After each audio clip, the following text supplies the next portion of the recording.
What's happening, world? It's yours truly, DJ Kool-Aid. True Story TV, right here, Live Hip Hop Daily. Got a very, very special guest in the house tonight. I know this man is DJ Smurf. The world knows him as Mr. College Paul. This man is an extraordinary history right here in the city of Atlanta. I was gonna ask him a question, give me a rundown who you are to the city of Atlanta, but I'm gonna give you a rundown of who he is. This man used to make the mixtapes. I grew up in the 80s, so you know, when we was driving our cars in the 80s, you wanted your mixtape from the J-Team, and you wanted either DJ Smurf or Kids of Rock. Like, that's real talk. And then the other DJs in the game was DJ Shy D and DJ Toon. Them were the 4 DJs in Atlanta that you wanted the mixtape from. Now, you still had your player ponchos out there, your lady DJs, and this was when you had a real mixtape, a 90-minute mixtape that you stuck in a goddamn cassette and be fucked up and had to try to wind the bitch back up. And this is who this man to Atlanta. After that, he started a label, College Paul Music, discovered the Yin Yang Twins, went on to discover Soulja Boy. So this is who this man is to Atlanta in my eyes. And this is DJ Smurf. I'm glad you did that quicker than I could have did. I appreciate that. We cut a lot of time out. All right. So Smurf, I asked you earlier, how did you get to DJing? How did you? I got to DJing just out of first of all, I started DJing before I met LJ. Okay. So I was living in College Park at the time, and a friend of mine, I was DJing. I had a couple of MCs at high school. I went to Fieldwood, which turned into Banneker. I got you. Afterwards, and I had an MC by the name of D Most Def, Derek Williams. You know, we were classmates, and he lived with his stepdad, but his real dad lived in Decatur. And when he would go out to Decatur on the weekends, he went to church. Edward J, Reverend Landrum. Yeah. He was a member of that church, and so that was my connect to the J team. So he hooked me up with Elton J. So we caught the bus out there one Saturday, and that was the hookup. Edward J was ran the J team out here. He had a record shop out on the east side of Decatur.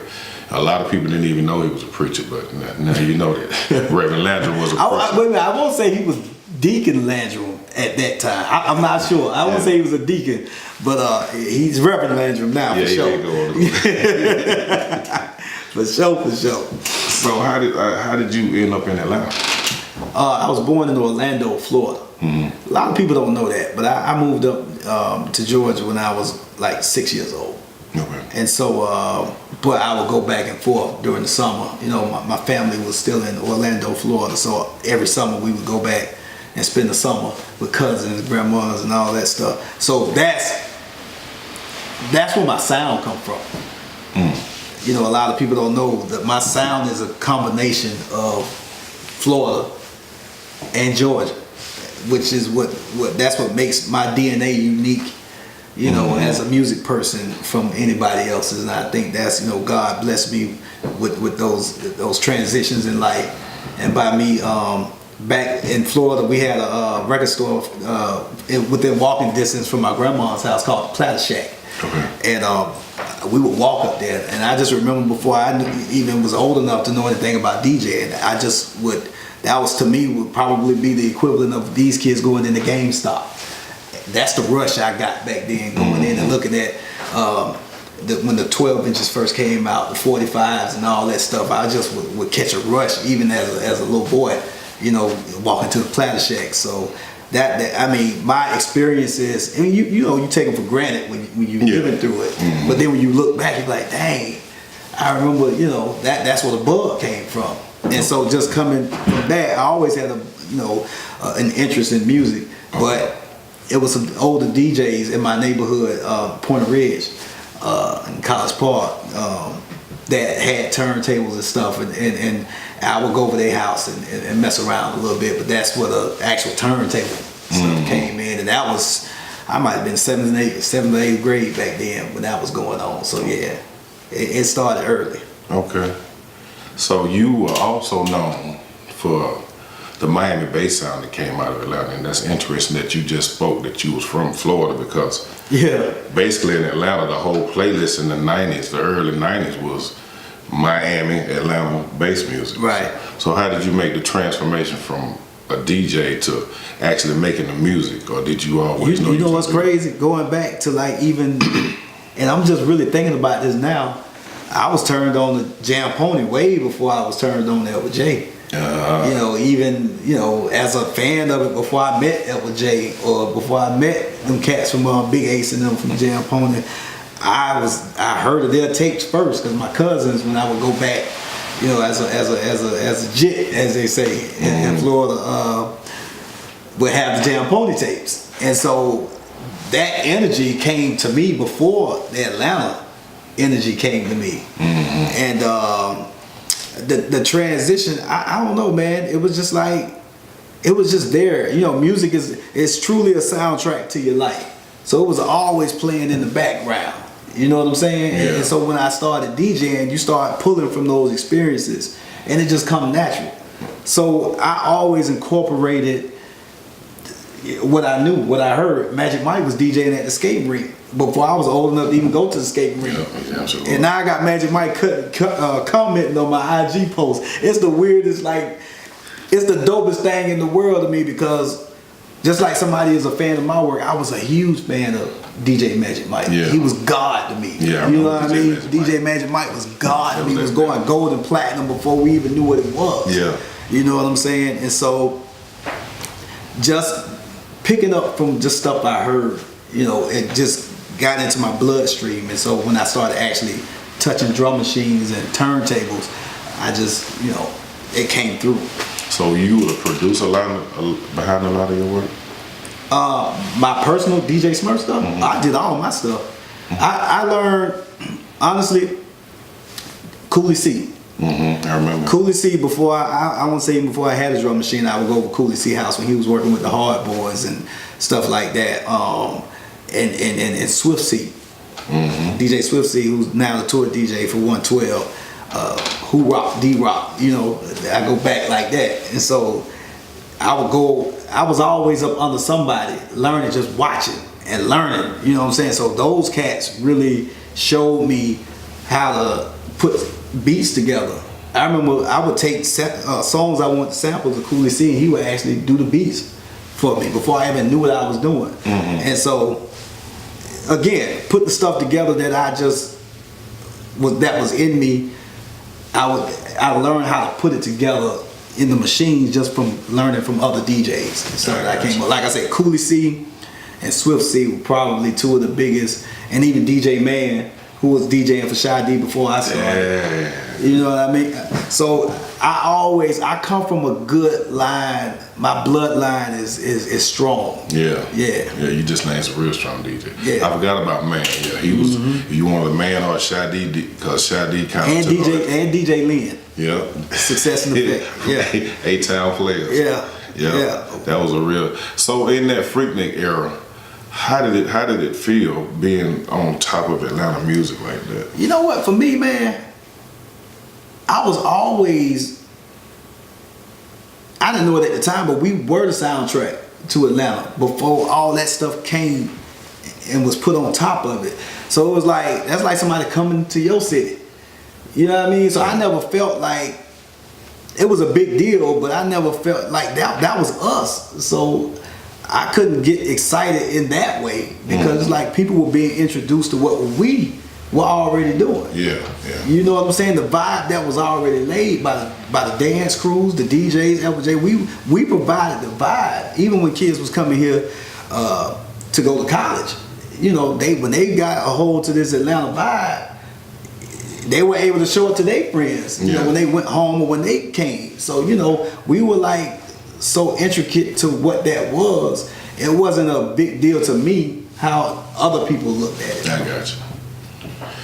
So when the I guess I call it the Outkast era struck, I was in college when that happened. When the hip hop started transitioning. Yeah, it was at 94. Yeah, like 94. right around 93, 94. I left college in 94. Yeah. Did you know you had something else coming up next, or were you fearful that you were on the way out the door? How did you feel about that? I never looked at it like that.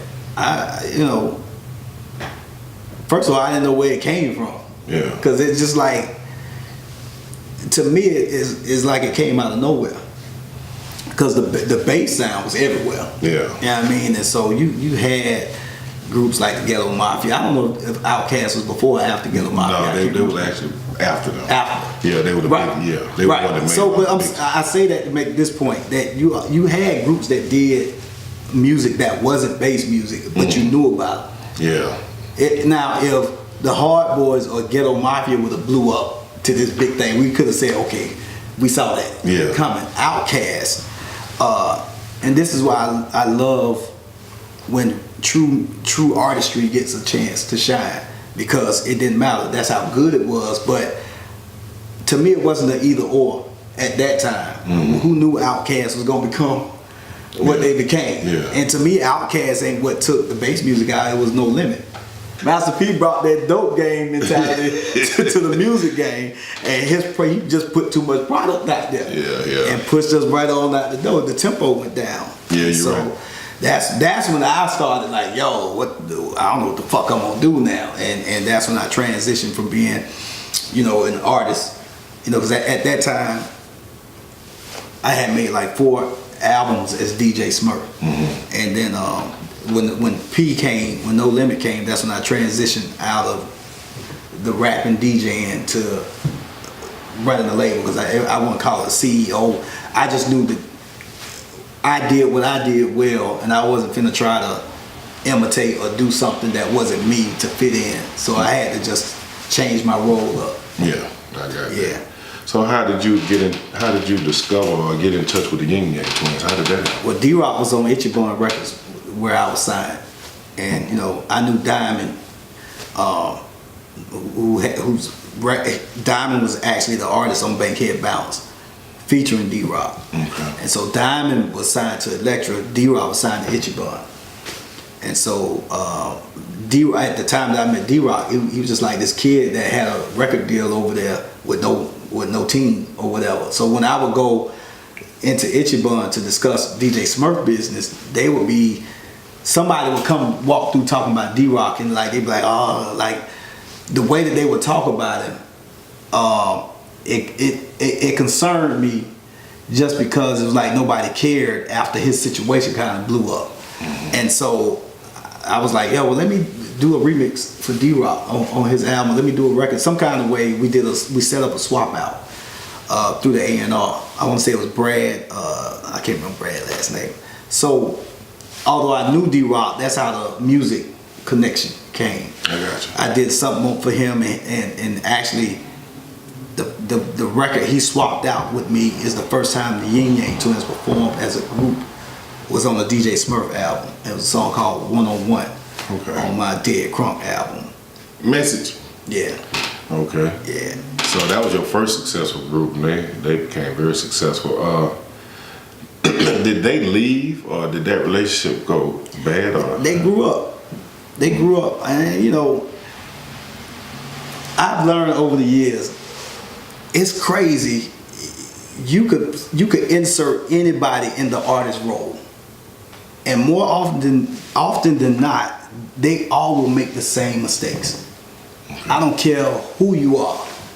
You know what I'm saying? So when I see artists now coming up and they doing the same dumb shit that artists been doing since before I was doing it, because I had people telling me, shit, and it's like it never fails. They make the same mistakes over and over and over, and it's a part of maturing.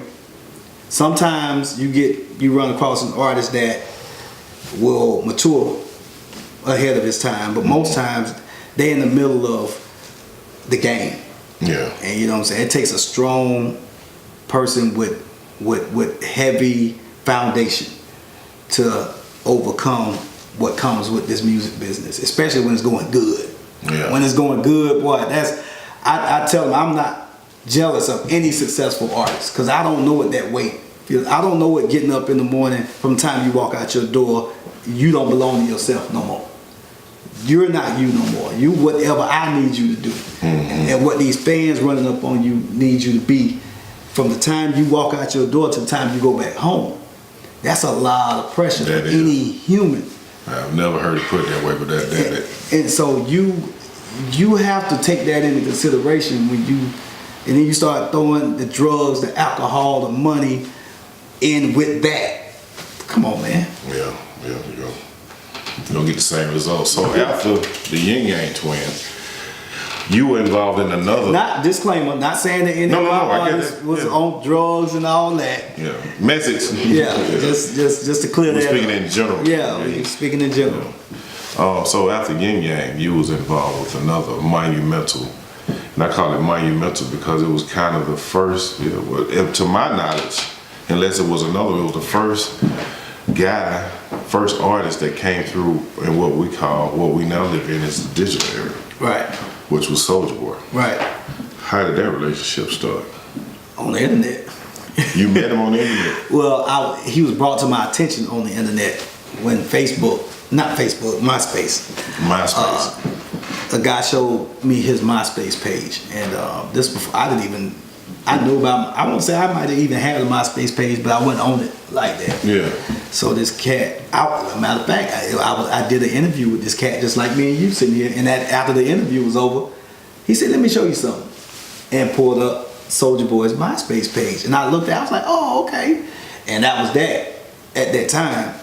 And at a later date, maybe like a month later, maybe not even, I was looking for artists, and Freddie Hydro out of Memphis, I would say, was in town, and I was asking him. I met with him like, "Yo, who hot in Memphis?" And so he played me all this shit. Then he said, "I'm gonna play this for you." He said, "I don't really fuck with it like that. But when I play it, them kids go crazy where I'm from." Blah blah blah. So he played me "Babes" by Soulja Boy, and I remember that song because you couldn't forget the music. It was recorded so bad. Yeah.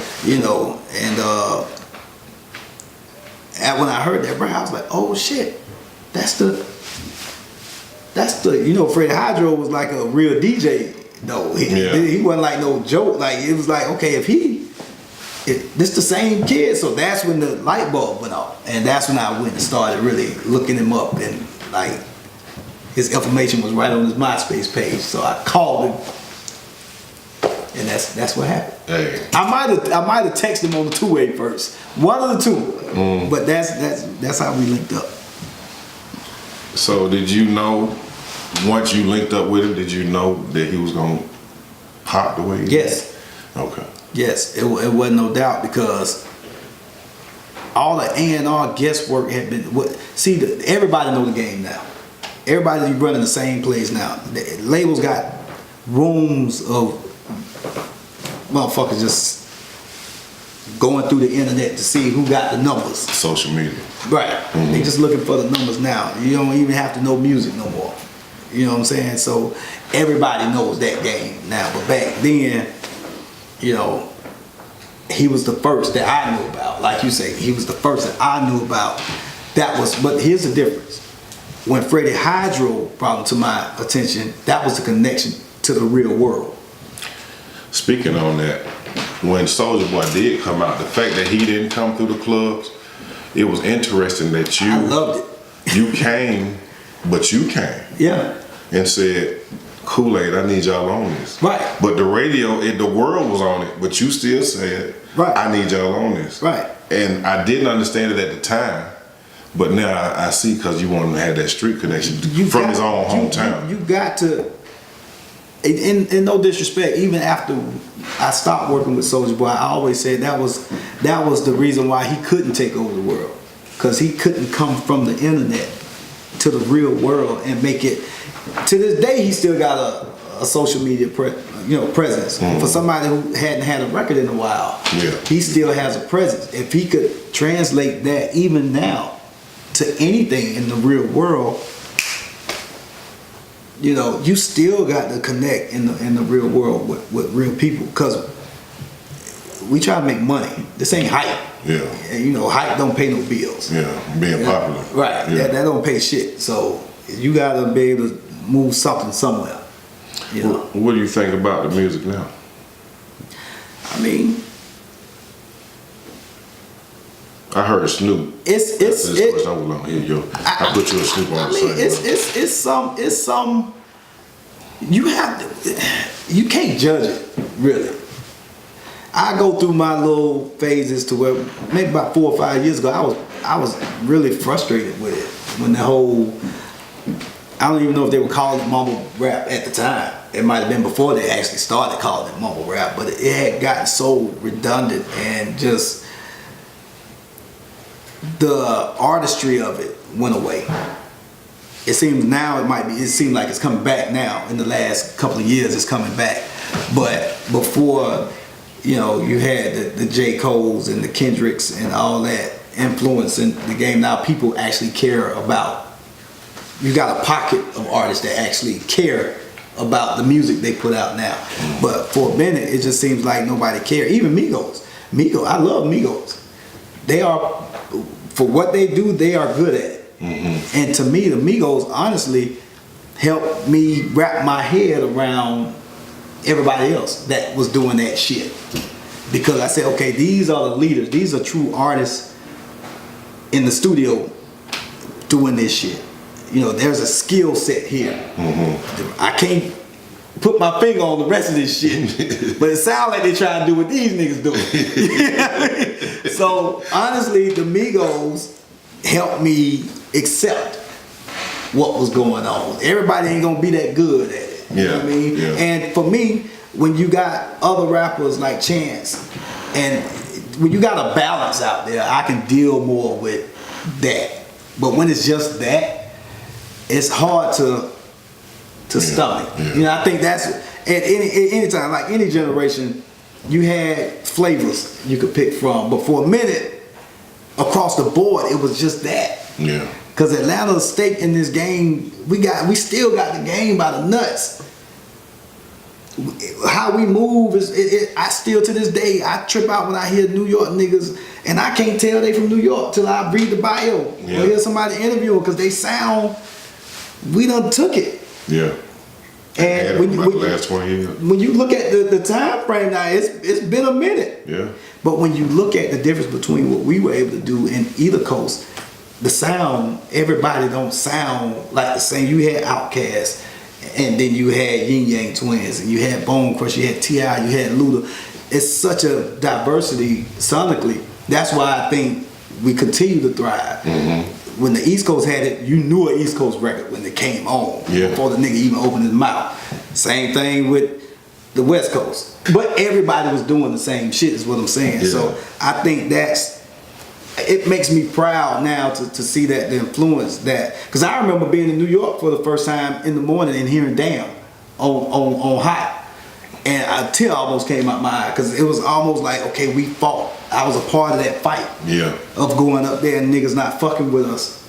And then to hear that record, a Lil Jon record, on the air up there in the morning or during the day, whatever time it was like, oh shit, this is really happening. You know, so I mean, there's a pride there. So I can't shit on the music that's out now, because I've helped shape it, even through Soulja Boy, even through the social media aspect of it, even through people that respect his skill set. When he came out, not everybody, he probably could rap better than half the motherfuckers out here now.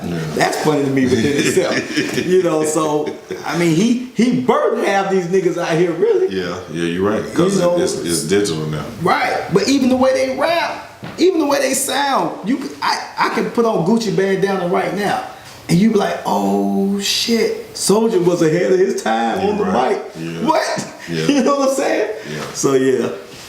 So what's going on presently with Mr. College Plug, DJ Smurf?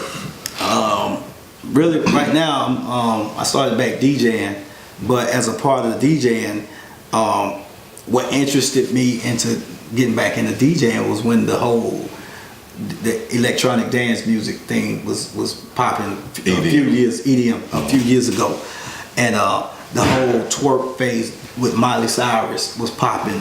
And that's what a lot of those, like Diplo and all those guys, they re-energized the twerk movement, and so that was my introduction into like the EDM, not the fast shit, but the twerk EDM twerk music, which then translated into me getting into the faster shit. So when I started back DJing, it was on that side. And John was already doing it. John was way ahead of the game with that shit. Yeah. And he still is. And but what I saw was a lot of those DJs were producers. So the production and the DJing went hand in hand. Mm-hmm. They would do their own music and their own remixes and play their own shit within their set. And that was the why you booked them. It wasn't just that I went to DJ and played everybody else shit. I got my shit. So just through that, I started doing remixes. But what I realized is that the only people who really was doing remixes were the EDM DJs. Ain't really no black urban DJs, or not even black, urban or mainstream DJs doing a lot of remixes to these records. So if you go on the DJ sites now, a popular record might have 20 remixes of it, and they all gonna be EDM or dance. So just through trial and error, I realized that there was a huge gaping hole in the game where nobody was servicing mainstream club sonically. Because when you in Vegas, not even Vegas, when you in Miami, when you in LA, when you in Houston, when you in Chicago, when you anywhere in this world, everybody don't play that EDM shit, the mainstream people. So I said, I'm gonna start doing my remixes for the mainstream. So these same records that these EDM cats doing, I'm doing them but for mainstream DJs. And I wanted to give back to the DJ culture. Yeah, I catch a lot of them College Park remixes. Yeah, I'm figuring out my next walk in music, which is it's like giving back to where I started, but at the same time, I feel like something is starting. I don't even know what it is yet, you know, because I haven't seen what I'm doing done yet in the way that I'm trying to do it. I got you. So yeah. So when you started back DJing, was it with the new era of DJing, with it being digital and Serato, was it foreign to you, or did you? Hell yeah. it took me my first gig. And it's funny, and I still don't DJ like DJ Smurf DJ back in the day. It was like, honestly, I had to ask myself a question. Does that matter to the fan? So I spent a year, no lie, I spent a year in this city going to straight dance clubs. The same clubs that I would go to during the week where it was black night, I go to on a Saturday, and it's day night, and it's like a totally different world.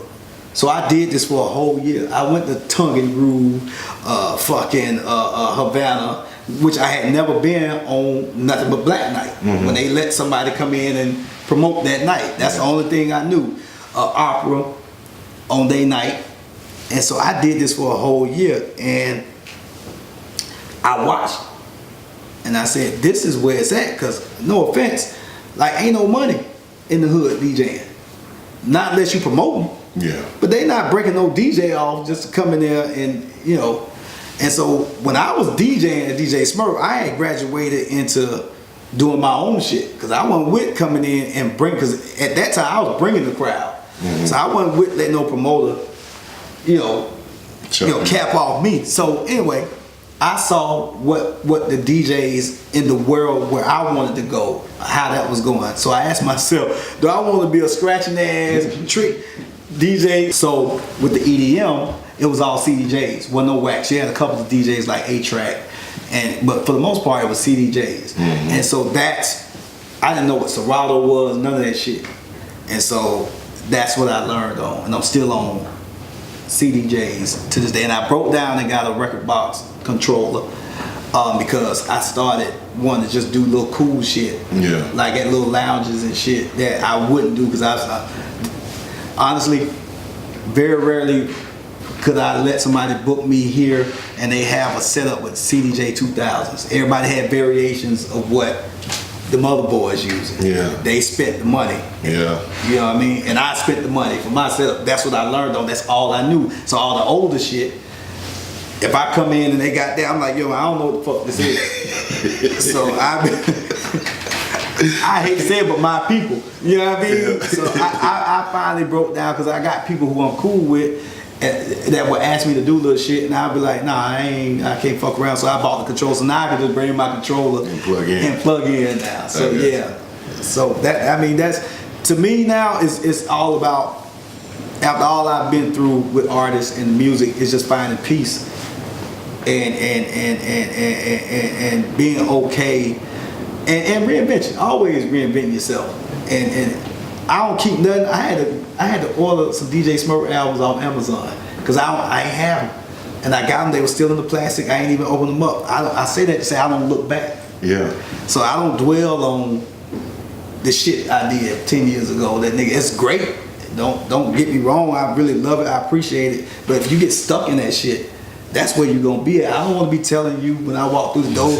Like if we didn't have nothing new to talk about, I really probably wouldn't have came. Yeah. Because I don't want to dwell on the past. The past, not like that. If it stopped, you know, I don't like doing old school shit. Like people like, come do the old school. Like, nah.